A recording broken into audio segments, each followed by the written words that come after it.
So guys, welcome to our channel once again. We have here just this one question to answer on the topic chemical combination.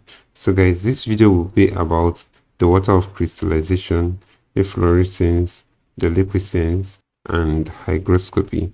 So here, like I said, we just have only this one question under this topic. So let's go ahead and check out the question. We have, when anhydrous cobalt chloride paper is exposed to water, what color change is observed? All right, guys, we have A, from pink to blue, B, from blue to pink, C, from blue to white, D, from white to blue. So guys, the answer to this question is option B, and that's from blue to pink. Actually, anhydrous cobalt chloride paper is usually blue in color in the absence of water.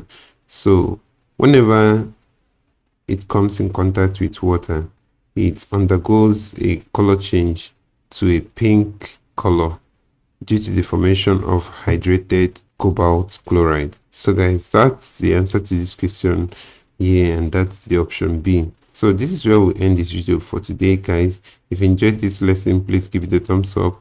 Also, if you have any question regarding this video, you can drop your question on the comment section below and we'll ensure to give you a response. So guys, don't forget to share this video with your friends to enable us to reach out to more people out there. And finally, we want to also encourage you guys to join our YouTube channel community.